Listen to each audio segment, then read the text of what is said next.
Hey everybody, Max here, and today I'm going to be looking at this Iron Man Model 01 that came out last year, a part of the Avengers Beyond Earth's Mightiest line. I picked this up at Target on clearance last year and just never got around to opening it, but I did include it in a photo of some figures that I got at Ollie's recently because you can get this guy at Ollie's for $10 now. So I almost bought another one, but I decided, well, if this guy is now at Ollie's, there's no point in buying another one. Let's just open the one I have and make sure he's in there because it's the plastic free packaging and no window. And we know how so many people got screwed over with that, particularly probably ordering from Amazon. So decided to open him and take a look at him, and I really like it. It's a good figure. I'm not a huge fan of this armor or this look. I like the more modern, sleek looking classic versions of Iron Man, but this turned out fairly well. It's blocky and chunky, and it's got some scuffs on it, some good paintwork there. It suffers from the marbling, so you can see the pore lines, and that is not something that I'm happy with. Usually not on any metallic style figure. I think it looks cheap, but I can kind of give it a pass on this one because of it's the first model, and this is the armor that he used to escape from in the original continuity. I think it was a Vietnamese prison. In the movie. It's like a Taliban style prison camp that he's at, and of course it's going to be all scuffed up and scratched and that sort of things. And so they did a pretty good job on that. It comes with the blast effects. We've seen a million times over. There's no porthole on the hands for blast effects, but there are on the feet. And I guess that was the whole intention because maybe this armor never had repulsors, but it did have boot jets. So you can wrap the smoke effects around the blast effect and you get this kind of thing going. I'm not a real fan. I mean, it looks cool. You can display it that way. You need a flight stand, of course, but I'm going to display him kind of just, he's just stomping around. And the smoke effect is on the back of the packaging, kind of indicates, it should be different colors, blacks and grays, to kind of indicate that it's smoke. But what you get is just kind of pretty much black plastic that just kind of looks lumpy, and it is what it is. It comes with two. I was kind of messing around because it's solid black. I thought it might look cool on Gore or other, maybe on a Venom figure. Kind of looks like, it doesn't look like smoke. It looks more like a symbiote or something like that. Maybe he's forming the Necrosword. I think that's what this thing is called. I know, maybe I should do a review on this guy because he's a pretty cool figure. But anyway, that's an option. I think he looks kind of cool, like he's forming another weapon. But yeah, so it comes with open hands. It comes out of the package with the open hands, and then it comes with fists. And like I said, it doesn't have a porthole for blast effects, but it's got pretty good scuff work, paint work for the scuffs, I should say, on there. And hopefully you can see that. Yep. And it has the marbling as well in some places, but on the whole, it's looks good. Good segments on the fingers. Yeah, it's a nice looking sculpt.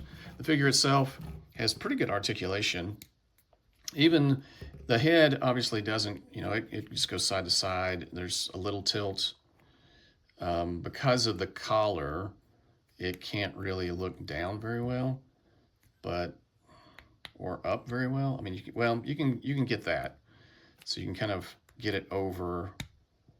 And I think I took it off, and if memory serves, it's a dumbbell hinge, but it's got scuff work on the helmet, and they even molded the rivets around there, and if you shine a light into the eye slits, you can see Tony Stark's eyes in there. So that was a nice little touch. This I can see this antenna getting broken off if you're not careful. Pretty good faded paint work on the what do they call this? The Unibeam, the repulsor tech. his power source. Blanking out on what it's called, but good scuff work, paint work to make it look like scuffs. Really good, really good. I mean, beyond a T-pose on this guy. No butterfly joint. Butterfly, no butterfly. Bicep swivel goes all the way around, all the way around. Has double jointed elbows. You'll have to. There we go. This one's, the bottom one's pretty stiff, and to get a little more range of motion, it only really goes about 90, even though it's double jointed because of just the way the armor is. But it's decent for what you get.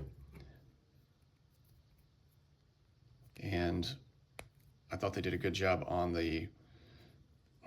just the way it's sculpted, and you can see some of the pore lines there in places, but at the same time, paint work for scuffing. You can hear it clicking. It bends forward about that far. That's about it. Goes back.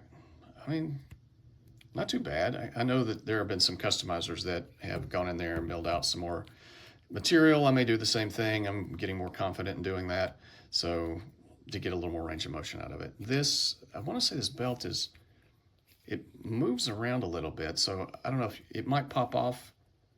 It's just kind of, it looks like it's locked in there to a certain degree, or it sits in there a certain way, and maybe just has like a ledge that it sits on, and the torso keeps it in place. If you pop this off, it might come loose. But let's see. No paint on the back, but you can see the marbling around the back and the rear end.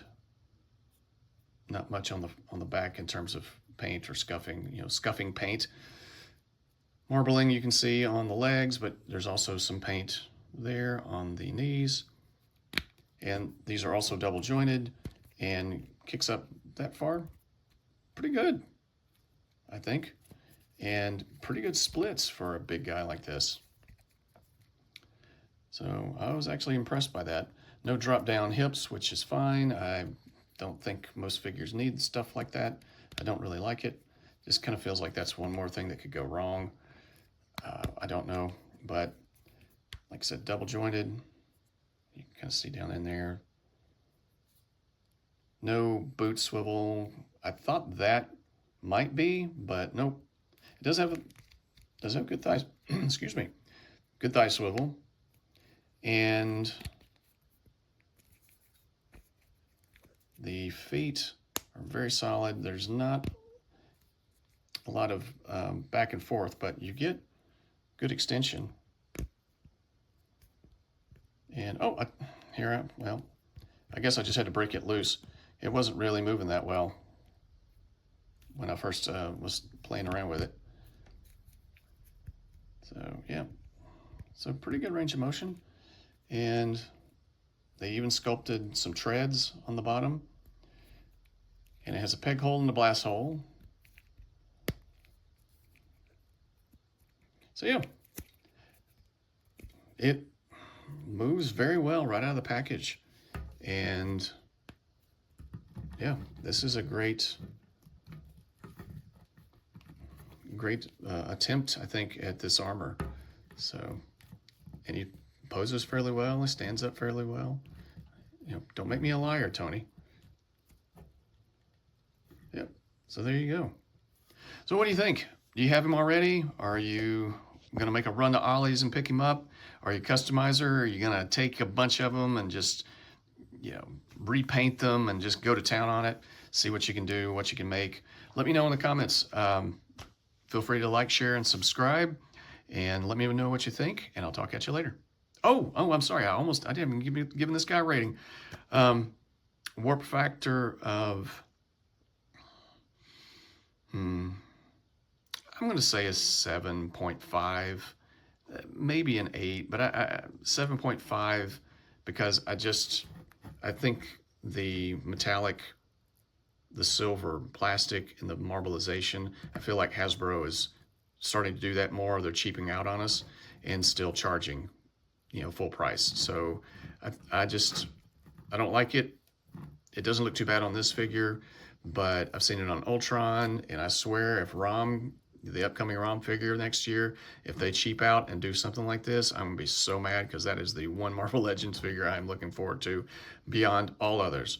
So yeah, for what it is, I think it's a solid figure. I'd say it's a 7.5. It's not the best, it's not the worst. It's better than some that I'm about to rate here in a little while. But yeah, let me know if you think that's, am I being fair? Would you give it a higher rating or a lower rating? Let me know. So as it stands, Warp Factor 7.5, and I'll talk to you guys later. Take care.